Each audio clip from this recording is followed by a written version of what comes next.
Bom dia, meus irmãos. Que a graça e a paz do Senhor Jesus Cristo esteja com todos vós. É um privilégio estar aqui de volta com os irmãos na Nação Bíblica de Faro. Tem sido um privilégio estar convosco no acampamento.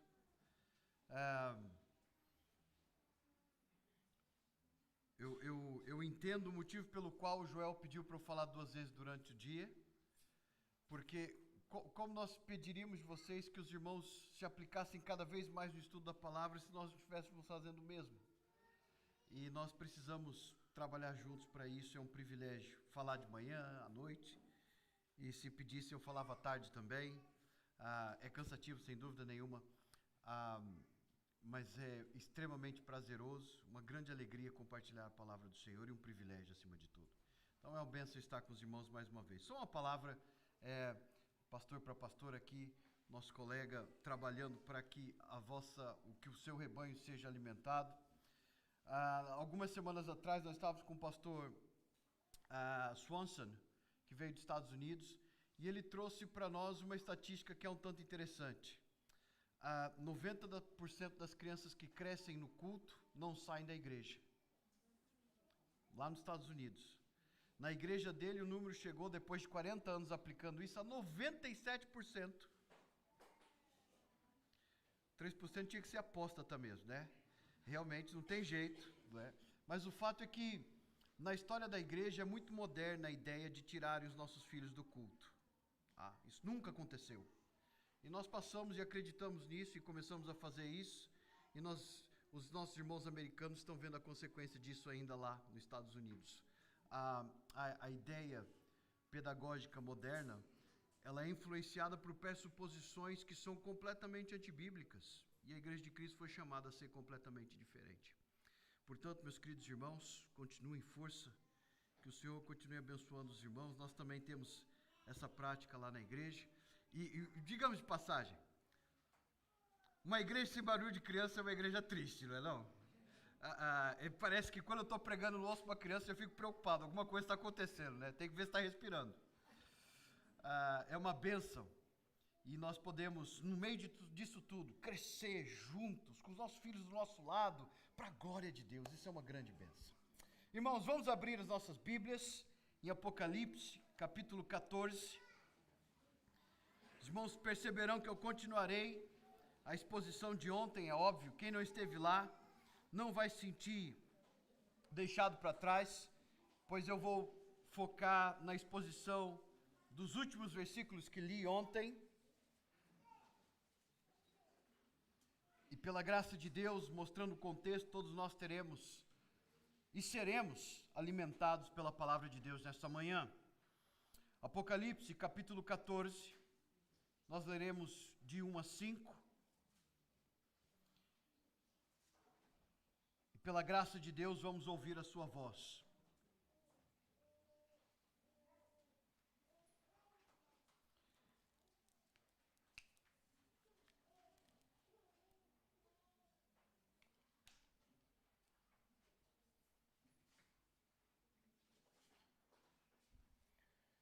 Olhei, e eis o Cordeiro em pé sobre o monte Sião, e com ele 144.000, tendo na fronte escrito o seu nome e o nome de seu pai. Ouvi uma voz do céu como voz de muitas águas, como voz de grande trovão. Também a voz que ouvi era como de arpistas quando tangem a sua harpa.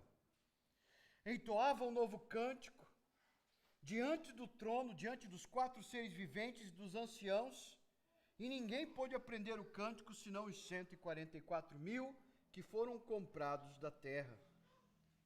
São estes os que não se macularam com mulheres, porque são castos. São eles os seguidores do Cordeiro, por onde quer que vá. São os que foram redimidos dentre homens, primícias para Deus e para o Cordeiro. E não se achou mentira na sua boca. Não tem mácula. Oremos. Pai, muito obrigado, ó Deus, pela sua palavra, pois ela é viva e eficaz.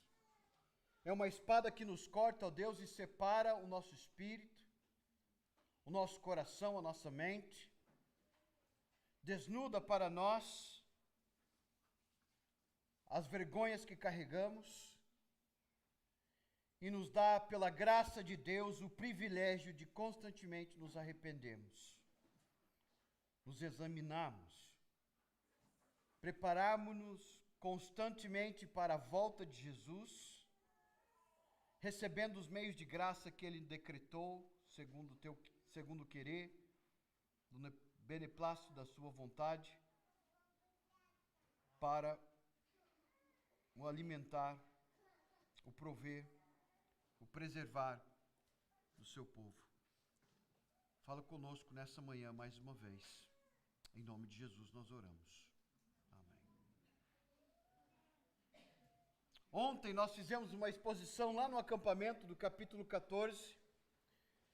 E para aqueles que não estavam lá, deixa eu dar um pouco de contexto. Nós vimos o capítulo 14, do capítulo 13 e 14, como Satanás trabalha nesse mundo.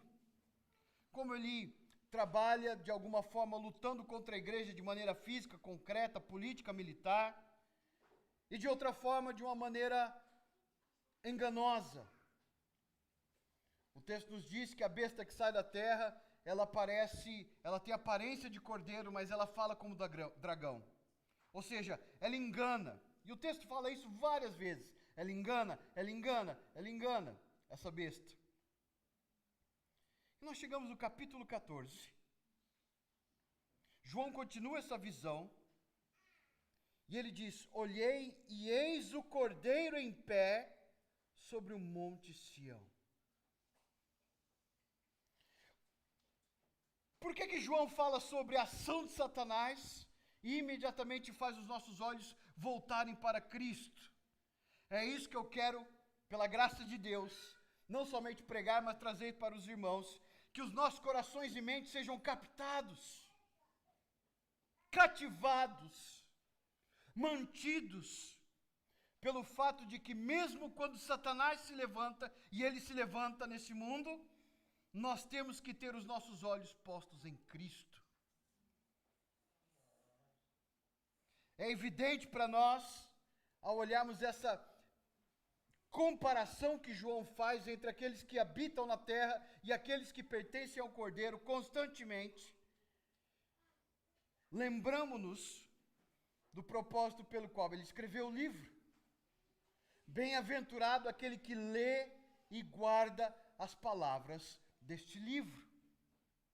Ou seja, bem-aventurado é aquele que nesse momento, ao ler esse texto, sabe o que Satanás faz, mas olha para Cristo.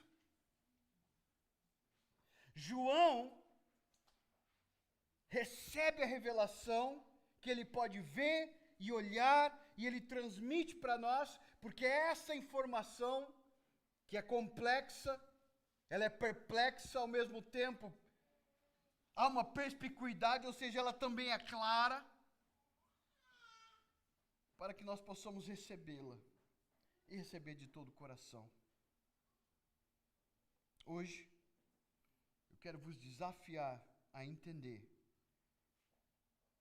que quem pertence a Cristo é diferente. Quem pertence a Cristo não vive nos ditames do mundo. Quem pertence a Cristo é tão distinto, é tão diferente, que é descrito de maneira quase que inimaginável nesse texto para nós. Apesar desse texto claramente falar da igreja de Cristo, nós temos visto isso no acampamento, e você pode falar, mas 144 mil é a igreja? Faz o estudo lá conosco, ou pega lá que você vai perceber o que eu estou falando. No entanto, eu quero deixar mais claro ainda, nesta manhã, que a realidade, independente de você interpretar esse texto como 144 mil, que é a igreja, ou se você pensar de maneira diferente, nós não podemos negar pelo menos isso. Essas características que eles têm são descritas para nós com a intenção de nos edificar. E se essa é a realidade para a qual o João está a nos apontar, nós devemos recebê-la de todo o coração. E você verá nesta manhã que ao sermos diferentes, somos diferentes porque algo aconteceu nas nossas vidas, há uma mudança que aconteceu nas nossas mentes, e por causa disso, a maneira de viver, a maneira de adorar, a nossa identidade, tudo muda. É um contraste geral com aquilo que vemos no capítulo anterior. A primeira descrição que nós recebemos, já no primeiro versículo, é que o Cordeiro de Deus está em pé no Monte Sião. Ou seja, da mesma forma que nós começamos o capítulo 13, com a besta de pé na praia, pronta para atacar, ela vem do mar, está pronta para atacar, a ideia é essa. Jesus também está de pé. Ontem nós falamos que a nossa luta não é contra carne e sangue, nós estamos numa batalha espiritual, e se você quiser entender isso nas Escrituras, isso está aqui também. No entanto, meus irmãos, a maneira como Satanás age, a maneira como Deus coloca a sua vitória é completamente diferente. Do lado de cá, a dor, a manipulação, a controle; do lado de cá, a alegria, a adoração, transformação, pureza. Porque, meus queridos irmãos, a declaração de que o Cordeiro de Deus está em pé no Monte Sião não é uma declaração vazia. E nós veremos isso nesse sermão. Ou seja, meus queridos, quero vos dizer nesta manhã, pelo poder do Cordeiro de Deus, os crentes podem permanecer firmes nesse mundo. Pelo poder do Cordeiro de Deus, nós somos testemunhas vivas da graça de Deus. E pelo poder do Cordeiro de Deus, nós podemos viver com certezas no mundo de incertezas. Fomos selados pelo Salvador. Nós já vimos no capítulo 7, que à medida que os julgamentos de Deus viriam sobre a terra, nós sabemos que Deus manda então os anjos pararem os ventos contra o mundo, para que aqueles que deveriam ser selados por Deus fossem selados. Ainda ontem falávamos um pouco sobre isso. Depois da palestra, alguns irmãos me falaram, mas qual é essa relação do ser humano em relação à soberania de Deus, à responsabilidade? Eu conversei com alguns irmãos, e uma das coisas que constantemente nós estávamos falando era o seguinte: não é maravilhoso nós entendermos? Deus poderia ter pago o preço do nosso pecado e imediatamente ter nos levado para o céu. É ou não é? Deus poderia simplesmente julgar Satanás pela sua própria justiça. Acabou. Por que tudo isso? Para que tudo isso? De uma certa forma, Paulo responde isso no capítulo 1 de Efésios, mas o livro de Apocalipse também o faz. Jonathan Edwards usa muito esses textos para descrever isso, o fim para o qual Deus criou todas as coisas e pelo qual nós passamos todas as coisas. A grande beleza disso tudo é o seguinte: Deus não somente vence Satanás e o mal no universo, Ele não somente derrota Satanás na cruz pelo seu Filho, Ele nesse momento inclui a participação da igreja nessa vitória. Deus quer que a gente chegue no céu, pela graça dEle, ao mesmo tempo que recebamos galardões pelo que Ele fez através de nós nesse mundo. Em outras palavras, Deus quer compartilhar conosco a alegria da vitória. Não só somos meros espectadores na causa de Cristo, nós somos testemunhas, participantes. E o texto fala sobre isso o tempo todo. Nós reinaremos com Ele, nós julgaremos com Ele quando vir o tempo do julgamento, e nós vamos, em união com Ele, desfrutar da eternidade. Ou seja, para que tudo isso? Para que o mal seja destruído, pela graça de Deus, através de nós, mas por causa da obra de Cristo. A obra de Cristo é o começo de tudo, e a obra de Cristo faz em nós o que nós somos.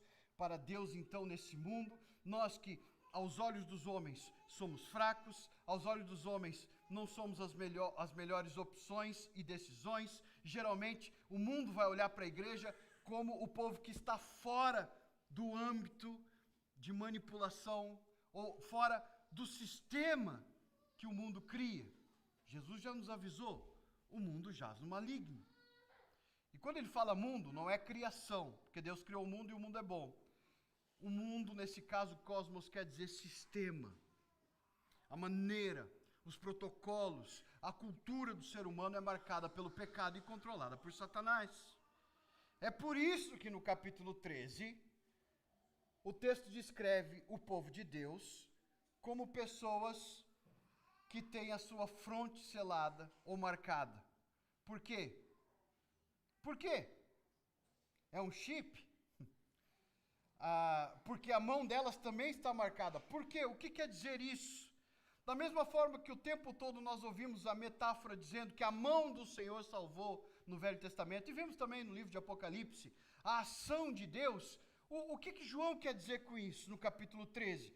Quer dizer que a cabeça das pessoas e o que elas fazem, que é a sua mão direita, a sua força, está controlada pelas mentiras do diabo. Simples, não é? A Escritura está cheia disso. O apóstolo Paulo nos fala isso constantemente. Quem não está em Cristo está cego pelas mentiras de Satanás.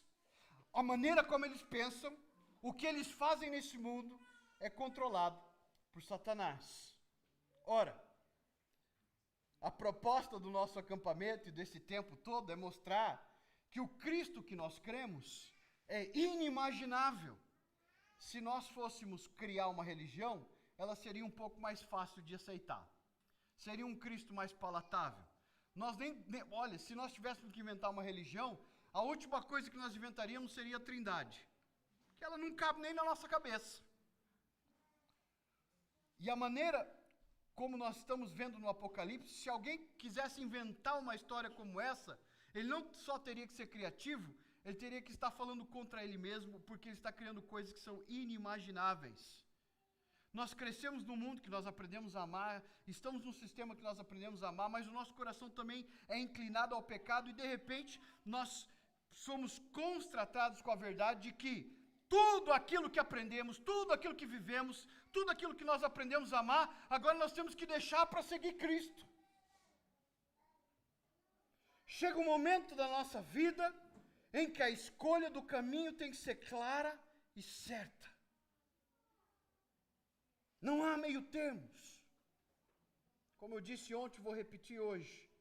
A porta é estreita, o caminho é estreito. Poucos são os que entram. Chega um momento que nós vamos tomar uma reviravolta para nós mesmos, não pelo nosso poder. Sabemos que isso é obra da graça. No entanto, não devemos deixar de entender que a obra da graça nos inclui. A obra da graça faz através de nós o que nós não temos capacidade de fazermos sozinhos, mas Deus não faz sem nós, Ele faz conosco, em nós, através de nós. Isso é uma boa teologia reformada. Reformada pela Escritura, porque é o que a Bíblia nos ensina. Por que eu estou dando foco nisso? Porque os crentes, ao contrário do mundo, não estão enganados pelas mentiras de Satanás. A nossa mente foi transformada pelo Evangelho e a linguagem metafórica que João usa é que nós somos selados na fronte. O que está na nossa fronte? O nome do nosso Pai. Essa imagem não é aleatória também.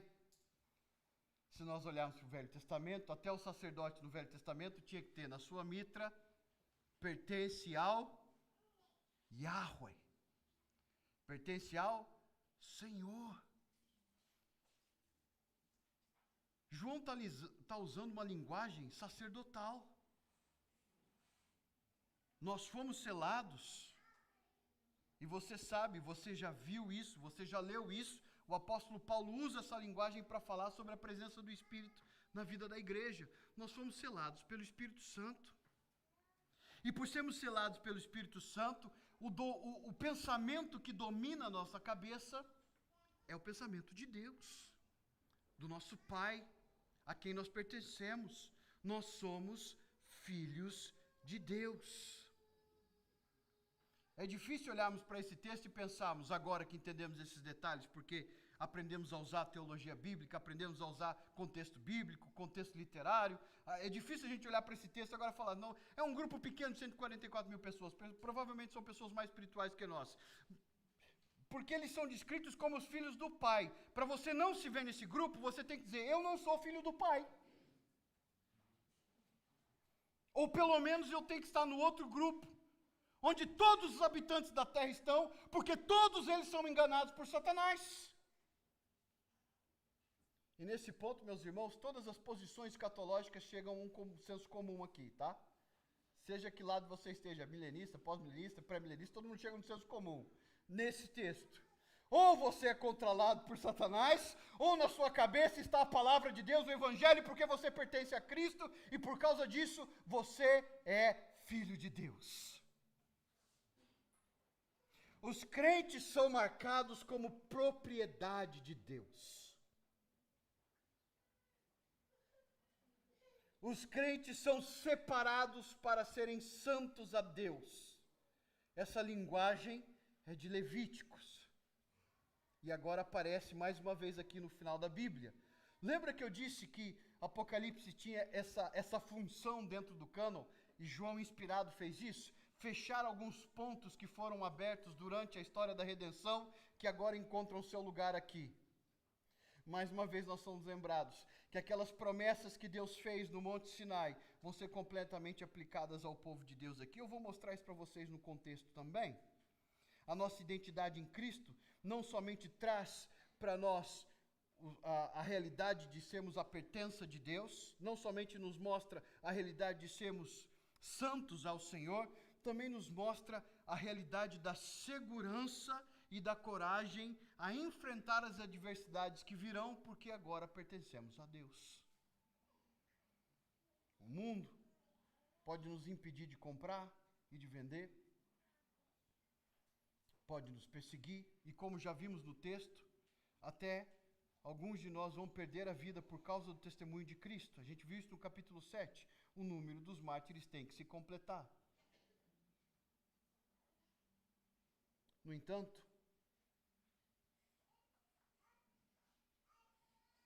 nós lembramos que o nosso lugar, no meio disso tudo, é junto com o Cordeiro, no Monte Sião. Sião, meus queridos irmãos, durante toda a Escritura, simboliza a vitória e a esperança dos fiéis a Deus. Pastor, de onde você tira isso? De vários textos, mas eu posso ler um para você. Hebreus 12, 22 diz assim: mas tendes chegados ao Monte Sião. Espera aí, Hebreus está dizendo que nós já chegamos ao Monte Sião? Mas o Monte Sião não é para o futuro? Na igreja de Cristo? Na glória? Mas o texto de Hebreus 12 diz, tendes chegado no passado. O texto também diz que nós já chegamos à cidade do Deus vivo. O texto também diz que nós já chegamos a Jerusalém celestial.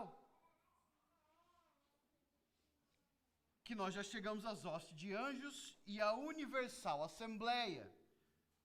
Do que é que o autor de Hebreus está dizendo? A universal assembleia só pode ser aquela assembleia que nós vimos no capítulo 5. A assembleia que nós vimos no capítulo 7, onde todos os povos, tribos, línguas e nações adoram o Cordeiro com um cântico.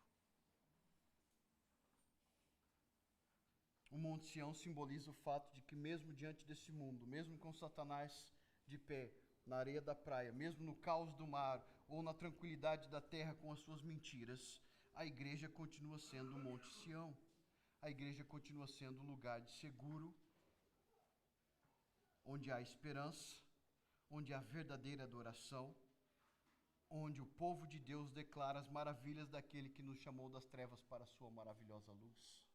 Nós somos o povo adquirido de Deus. Nós somos a nação santa. Nós somos a Sião, Onde está a Sião de Deus? Está aqui, diante dos vossos olhos. Não toda ela, mas representada pela presença de Cristo no nosso meio. Hoje, nós vamos comer o pão e beber o vinho. E por que nós fazemos isso? Porque nós cremos que Ele está aqui. Ele está aqui. E eis que estarei convosco até a consumação dos séculos. E é por isso que os 144.000 são descritos como aqueles que onde o Cordeiro está, eles também estão, porque a presença de Cristo é inseparável da presença da igreja. Não porque somos bons ou porque merecemos, mas porque Ele nos ama, porque Ele nos prometeu, porque Ele nos tirou do nosso lugar de perdição desse mundo e nos colocou no Monte Sião junto com Ele, na Nova Jerusalém. E qual é a resposta do povo de Deus? Porque o povo de Deus, tendo essa transformação na sua mente, o povo de Deus responde junto com os seres celestiais. É óbvio que aqui formas metafóricas, sombras da realidade que vivemos, demonstrando para nós quem nós somos ao mesmo tempo. Eles cantam um cântico que ninguém pode aprender, senão 144.000. Como assim? Por quê? Porque os 144.000 foram comprados da terra, dos homens. Eles foram redimidos. Nós já vimos essa linguagem no capítulo 5. Nós fomos comprados de dentre todos os povos, línguas e nações.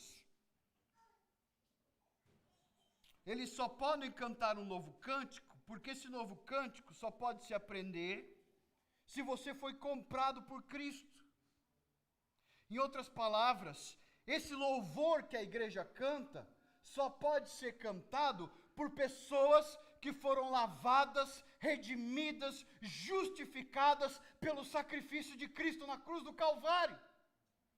Ninguém pode cantar esse cântico se não foi regenerado pelo Espírito de Deus, recebeu a imputação da justiça de Cristo e agora é transformado, inclusive na sua fronte, na sua maneira de pensar, na maneira de viver, por causa da presença de Cristo na sua Sião.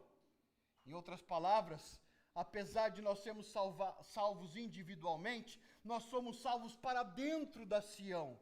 Nós somos salvos individualmente, mas somos salvos para dentro da arca. Nós somos salvos individualmente, mas somos salvos para sermos colocados no Monte Sião, onde todos nós, juntos com Cristo, entoamos um cântico que ninguém que está fora da igreja pode entoar. A salvação pertence ao Senhor. Quem está lá fora não pode dizer isso. Não pode entender, não pode desfrutar, não pode cantar conosco. Está aqui, pastor Joel, uma boa defesa da membresia exclusiva e fechada.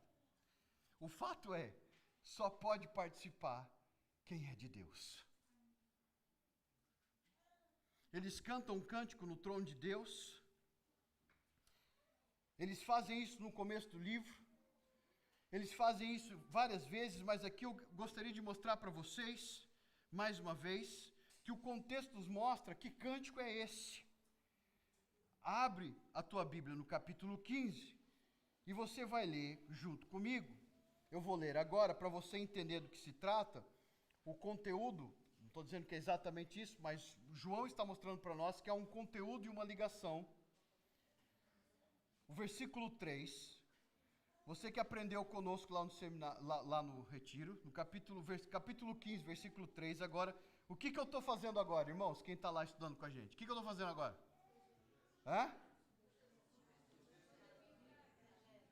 Eu estou fazendo exegese. Não, ainda, agora eu já estou pregando. Né, mas que ferramenta que eu estou usando aqui agora? Contexto literário. Amém. O contexto literário, você pode ter perguntado para você mesmo, que cântico é esse? Quem pode cantar esse cântico? Eu já fiz uma aplicação para você, agora eu vou te mostrar no contexto que João tinha em mente e explicar mais. Olha o que ele diz. E entoavam o cântico de Moisés, o servo de Deus, e o cântico do Cordeiro. Por que ele faz isso? Por que ele coloca os dois cânticos juntos? Porque, irmãos, em Cristo, a nova aliança, e a antiga aliança e a nova aliança se tornam completas. Elas se complementam.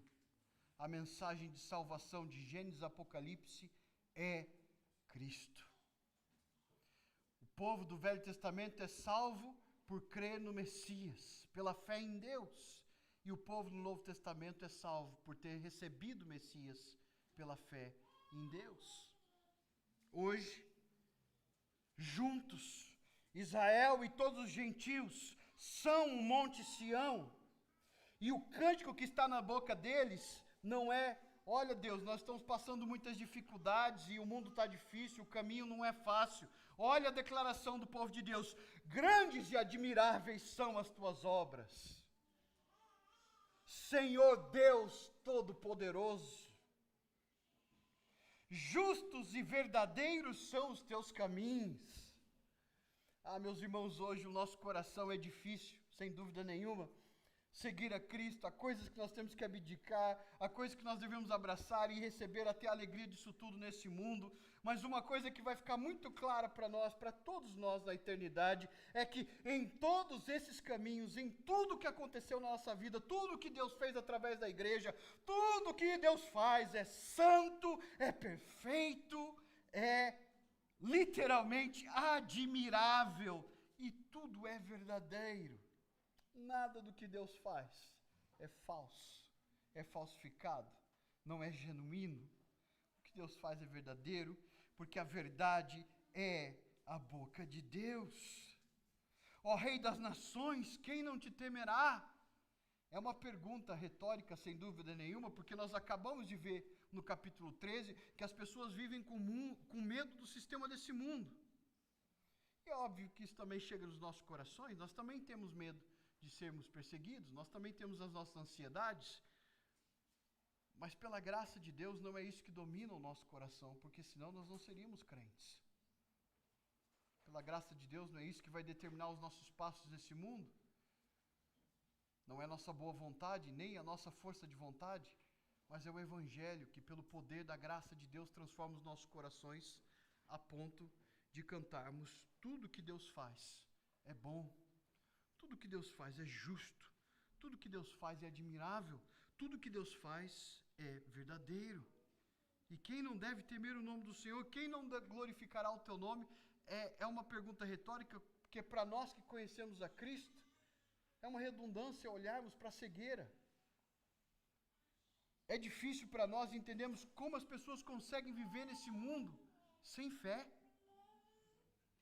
É difícil para nós entendermos. Essa retórica está no nosso coração, essa pergunta retórica está no nosso coração, porque constantemente nós olhamos em volta e falamos: como é que a pessoa consegue passar por isso sem Cristo? Nós sabemos e declararemos constantemente: quem não te temerá? Quem não te glorificará? Pois só tu és santo. E olha a maneira como João explica isso para nós, demonstrando o resultado da santidade de Deus demonstrado no mundo.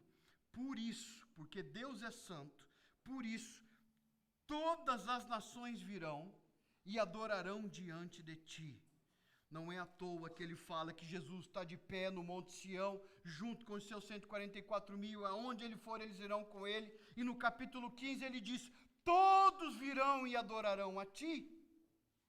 Não é à toa. Ele não quer que nós pensemos em duas coisas separadas. O capítulo, apesar de estar separado em capítulos na nossa língua, o livro foi escrito para ser lido de uma maneira contínua. Por que as nações virão? Porque os teus atos de justiça se fizeram manifestos. Nós lembramos que constantemente no Novo Testamento, Jesus é a nossa justiça. A obra da cruz são os atos da justiça de Deus, de Gênesis a Apocalipse. Os atos de justiça de Deus na provisão de Deus quando Adão e Eva pecam, a promessa de que a semente pisaria a cabeça da serpente, a promessa de que haveria um rei maior do que Davi, que teria o seu reino eterno, a promessa que os filhos de Abraão seriam abençoados pela descendência, ou seja, a semente de Deus em Abraão, que traria então a bênção para todas as nações, todas as famílias da terra. Uau! Todos os atos de justiça de Jesus foram manifestos. E é por isso que hoje, quando nós comemos o pão, nós lembramos que o ato da maior injustiça que nós fizemos foi paga pelo ato de justiça no seu corpo. Nós lembramos que todos os atos de podridão e injustiça que nós geramos pela nossa rebelião contra Deus foram lavados e purificados pelo sangue do Cordeiro de Deus, que no Calvário derramou a salvação para que eu e você pudéssemos estar ao pé dele, diante de Deus, no Monte Sião, dizendo: Ele é justo, nós não somos. Ele é santo e nós precisamos dele. As nações virão e declararão que ele é rei, pois os seus atos de justiça se fizeram manifestos. É óbvio que isso é uma declaração da igreja, e você pode perguntar, mas não é o mundo todo que vai declarar isso? Num outro momento, as pessoas no julgamento vão ter que reconhecer essa verdade, mas não o farão por amor, porque até no inferno as pessoas o farão com ranger de dentes, ou seja, com raiva. Quem tem ódio de Deus hoje, quem é indiferente a Deus hoje, vai continuar indiferente com o ódio de Deus na eternidade. Mas quem é transformado na sua mente pela presença de Cristo, o quer, o ama, o adora, o anseia agora, porque quando vier o que é eterno, aquilo que nós vemos por espelho, nós veremos completamente. Hoje, nós somos chamados a entender que esse cântico é para nós. Nós somos chamados a entender que nós não somos aqueles que se macularam com prostituição. A ideia de se macularam com mulheres porque são castos vai ser desenvolvida nos próximos capítulos, pois vocês perceberão que diante do julgamento de Deus, você verá que quando os flagelos forem revelados, a queda da Babilônia, e a descrição da queda da Babilônia é de grande tristeza para esse mundo, porque o mundo colocava sua esperança ali, naquele sistema.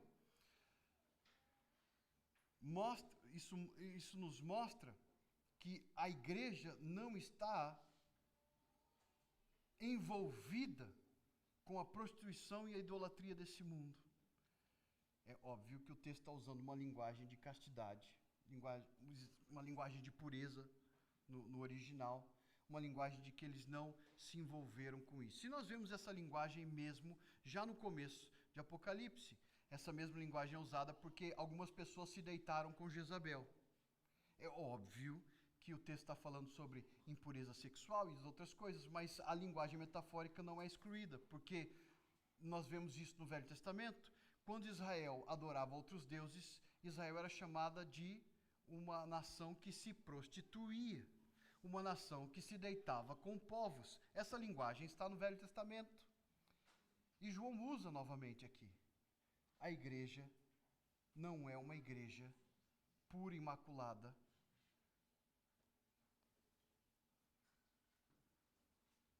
por sua própria força. Ela não é uma igreja que é pura e imaculada por ter uma moral melhor, mas tem. Ela é pura e imaculada porque ela foi separada por Deus, e por ser separada com Deus, ela não está na cama com o diabo. Simples assim. Enquanto o mundo adora a idolatria, a igreja é o único povo no mundo que adora o verdadeiro Deus. Não há outro. Nós somos o único povo nesse mundo que pode dizer que é a noiva de Cristo. Nós não estamos, não é porque somos bons, pela obra dele em nós não estamos imaculados pela idolatria. E quem o é porque não pertence a ele. Essa divisão é clara no texto. A nossa maneira de pensar, porque agora somos pertencentes ao Pai, nos impede de nos entregarmos à idolatria deste mundo. Seja o dinheiro, sejam os poderes, seja a religiosidade, seja o que for. O fato é que nós não somos. Nós somos o povo que canta a declaração da graça salvadora do Cordeiro, de acordo com o texto. Nós somos os redimidos que representam o triunfo do testemunho da palavra de Deus. Por quê? Porque na boca da igreja não se acha mentira. A mentira em Apocalipse é o engano de Satanás, no capítulo 13. Mais uma vez, a besta da terra engana os povos para que eles adorem a besta no lugar de Deus. Isso é a realidade da humanidade. Todas as religiões foram inventadas para que o ser humano adorasse qualquer coisa menos Deus. Mas a boca do povo de Cristo diz: há um só Deus, um só Senhor.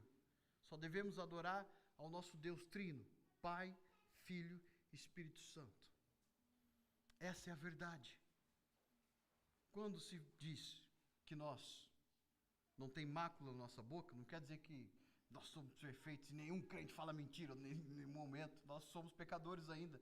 Mas a metáfora aqui é muito maior que isso. A metáfora é da presença do Evangelho que mantém e sustém a igreja de Cristo. A igreja de Cristo não é a igreja que nos seus lábios tem a mentira do mundo. A igreja de Cristo, nos seus lábios, tem Cristo. E se Cristo está nos nossos lábios, nós falamos a verdade. Faz sentido isso, irmãos? Por isso, também vemos a firmeza na santidade. Porque a verdade e o fato de que nós somos puros e verdadeiros mostram, meus irmãos, que no âmbito de toda a batalha espiritual que existe na existência humana, o povo de Deus, que está organizado como se fosse um exército, a ideia de 144 mil é isso, Satanás tem os seus exércitos, mas o exército de Deus que está fadado a vencer, por causa do testemunho da palavra, como a gente viu em outros textos. É interessante que alguns irmãos não estavam no retiro e a gente viu vários textos em Apocalipse que vão reforçar essas ideias que eu estou colocando para os irmãos. E eu peço que os irmãos leiam Apocalipse de uma vez só. Senta, lê do começo ao fim, tá bom? Leva 1 hora e pouco. Hoje na IBD a gente aprendeu isso. Lê tudo. Grava as coisas que se repetem e você vai perceber que aquilo que eu estou falando aqui faz todo sentido. Nós somos organizados para ser o povo de Deus, representando a visão de Deus, o Evangelho de Deus, e somos usados por Deus a vencer o mal neste mundo, até a volta de Jesus. E quando Ele voltar, todas as coisas serão corrigidas. Tudo que está errado, tudo que o ser humano fez, que destruiu, denegriu a imagem do Criador em nós, e a ação do Criador na criação de Deus, vai ser restaurado. Por isso, no final do livro de Apocalipse, a promessa é de que nós teremos um novo céu e uma nova terra. Meus queridos irmãos, as características que nós vemos da igreja de Cristo nesse livro é: os fiéis permanecem puros e servem a Cristo constantemente por onde Ele vai. Esse é você?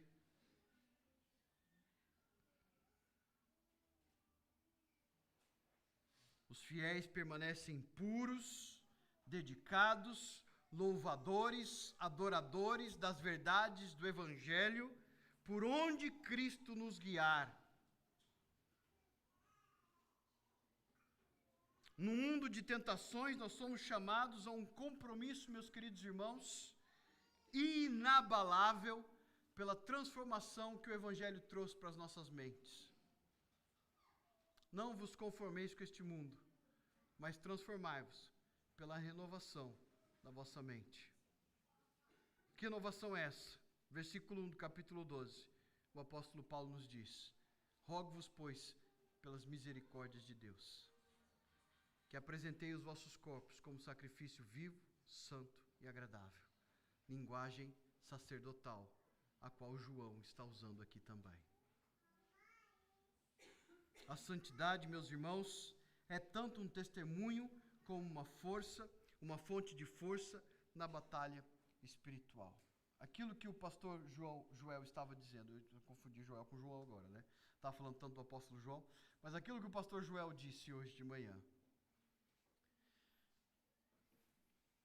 mostra-nos a nossa necessidade de encontrarmos o nosso prazer nas coisas do Senhor, e ao fazermos isso, estamos também preparados para viver no mundo em que a espada do Espírito é a nossa arma. A renovação da nossa mente, a santidade que Deus nos dá, são os meios pelos quais a vitória sobre as provações que virão sobre nós serão usadas para que, pelo poder de Cristo, nós tenhamos em Cristo, como povo, como igreja individualmente dentro do povo, parte do povo, uma vitória inimaginável. Nós não podemos conceber completamente a vitória que Cristo nos dá no final de todas as coisas. Nós contemplamos por metáforas. Nós somos a noiva, nós somos o monte, nós somos a igreja, nós vamos estar na Jerusalém celestial, nós entendemos as metáforas, mas a nossa mente é pequena para compreender a profundidade de tudo isso. Por isso nós, hoje, vivemos não por vista, mas pela fé. Hoje, nós contemplamos a sombra de tudo isso, mas nós veremos isso concretamente. É isso, essa fidelidade que vai fazer com que sejamos castos no mundo de prostituição. E eu não estou dizendo isso só falando sobre moralidade, eu estou usando a linguagem como João, em todos os âmbitos da idolatria do coração do ser humano. É dever e privilégio da igreja de Deus exaltar a verdade à vista de toda a humanidade. É possível que você tenha visto, se você já foi em Paris, a coluna de Trajano, a coluna na Place de Vendôme, em Paris. Isso pode nos servir de ilustração. Ao redor, há hastes, e você vê as vitórias do conquistador retratadas, né, de Trajano, no caso, retratadas em relevo e elevadas ao ar para que todos possam vê-las. O que João está dizendo aqui, em todo o Apocalipse, é que a igreja de Deus é um pilar que eleva de maneira pública em todas as partes as conquistas do nosso Senhor através do seu povo. Na eternidade e nesse mundo, quando as pessoas olham para a igreja de Cristo, as vitórias de Cristo sobre nós estão-nos estampadas para a sua glória. E isso é um privilégio para a igreja de Cristo. Esse texto faz-nos entender que essas características estão constantes e são constantes nas Escrituras para nós seguirmos como ideal pelo poder de Cristo. Somos então um povo separado por Deus, que canta, vive e louva a Deus, porque a verdade do Evangelho está na nossa boca. Nós não nos envolvemos com as idolatrias desse mundo, e nós somos separados porque a nossa fronte está selada para Ele. Nós somos de Deus. Por isso, se você esquecer de tudo que eu falei, eu quero que você lembre disso. Viva sempre lembrando disso.